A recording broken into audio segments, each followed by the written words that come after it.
पावसाळा सुरू झाला की नाही की सगळ्यात आधी खावी वाटतात ती म्हणजे मस्त गरमागरम अशी भजी. आता तुम्ही भजी तर अनेक प्रकारची खाल्ली असतील, पण चपातीची भजी खाल्ली आहेत का? नाही ना. तर माझ्याकडे या चपात्या शिल्लक राहिलेल्या आहेत.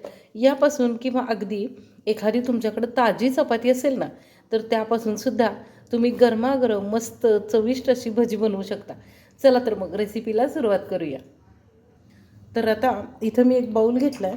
त्या बाऊलमध्ये आपण सगळ्यात पहिल्यांदा अगदी छोटा अर्धा चमचा मीठ घालून घेऊया. आता कुठलीही भजी म्हटलं की नाही की कांदा आलाच. तर इथं मी मध्यम आकाराचे 2 कांदे छान असे चिरून घेतले. आता हे जे कांदे आहेत ना, ते आपल्याला मीठ चोळून 1 मिनिटभर छान असे हलवून घ्यायचे. म्हणजे हा चिरलेला कांदा बघा, हे बघा थोडंसं हलवलं ना की याला पाणी सुटायला लागलं. म्हणजे मग आपल्याला पुढं जाऊन पाणी घालायचं आहे किंवा नाही याचा अंदाज येतो. म्हणून आधी कांद्याला थोडंसं मीठ लावून ठेवायचं. आता झणझणीतपणासाठी लाल मिरची आणि लसूण याचा ठेचा घालूया 1 चमचाभर.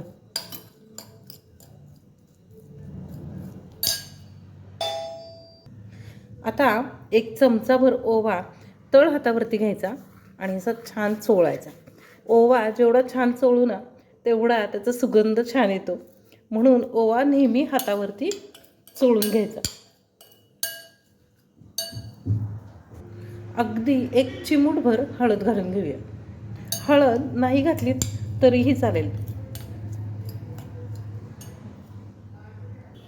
1 चमचा लाल तिखट घालून घ्यायचं.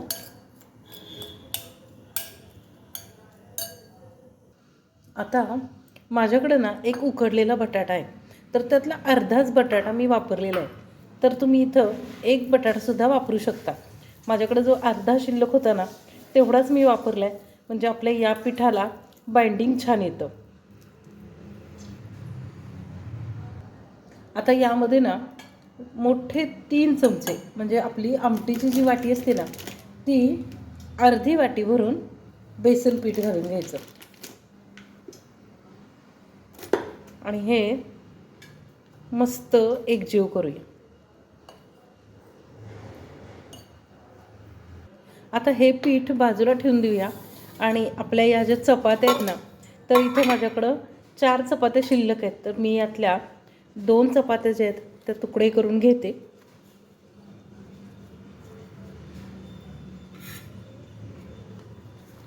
आता ही थंड झालेली चपाती आहे. म्हणजे अगदी तव्यावरची गरम असते ना ती फक्त आपल्याला वापरता येणार नाही. सकाळी केलेली संध्याकाळी वापरायची असेल तरी वापरता येईल किंवा रात्रीची शिल्लक असेल तर काही मग प्रश्नच नाही. अगदी पटकन संपून जाईल. तर आता इथे एक मिक्सरचं भांडं घेतलं आहे. त्यामध्ये हे तुकडे जे आहेत ते आपण अगदी बारीक करून घेऊया. आता हा तयार चपातीचा चुरा जो आहे ना तो आपण या पिठामध्ये घालून छान सगळं हातानेच एकसारखं मिक्स करून घेऊया.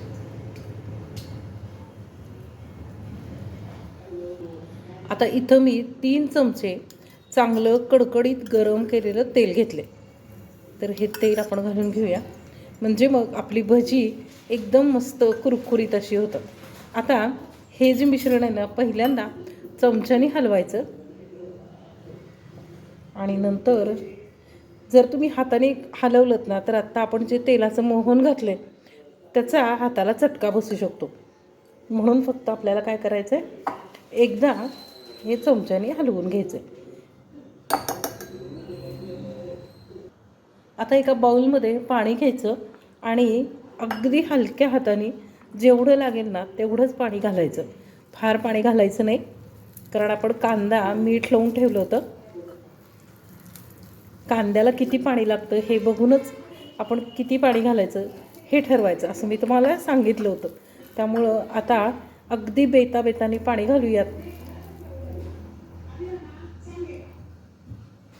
आता हे आपलं लागेल तसं पाणी घालून तयार झालेलं भज्याचं पीठ मस्त अशी चव येते. आणि तुम्ही जर कोणाला सांगितलं नाहीत ना की यात आपण चपाती घातली तर कोणाला कळणारसुद्धा नाही. तर आता फक्त हातामध्ये घेऊन याचे असे गोळे होतात का बघायचं. पण ते गोळे फार घट्ट नाही झाले पाहिजेत, नाहीतर भजी आतून कच्ची राहतील आणि बाहेरून काळसर होतील. म्हणून ना असं मऊ आतपर्यंत बोट गेलं पाहिजे एवढं पीठ तयार झालं की आपण पुढची प्रोसिजर करूया.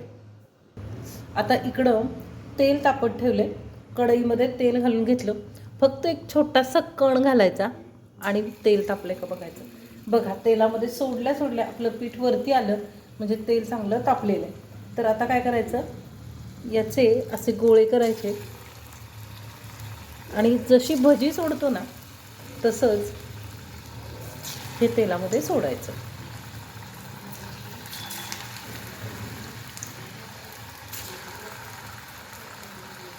कशी वाटली तुम्हाला ही एकदम नवीन आणि वेगळी रेसिपी? व्हिडिओ आवडला असेल ना तर व्हिडिओ लाईक करायला, चॅनल सबस्क्राईब करायला आणि व्हिडिओ शेअर करायला अजिबात विसरू नका. तर आता अगदी पटकन पलटी करून घेऊयात. हे बघा एकदम छान मस्त कुरकुरीत अशी भजी पटकन तयार होतात.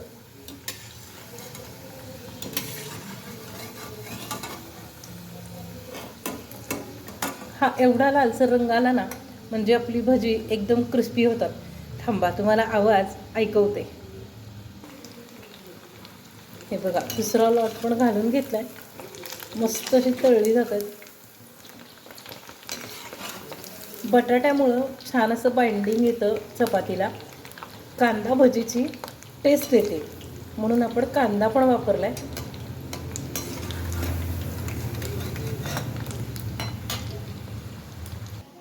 तर बघा हे बघा मस्त कुरकुरीत आणि गरमागरम चपातीची भजी तयार आहे. आवाज ऐकू आला ना? आता बघा आतून एकदम सॉफ्ट आहेत आणि वरून कशी कुरकुरीत आहेत बघायचे. हे बघा असं हातावरती चुरलं ना तर हे सगळं छान असं चुरलं जातं. मस्त अशी भजी तयार आहे. नक्की करून बघा आणि हो जाता जाता एक लाईक करून जावा.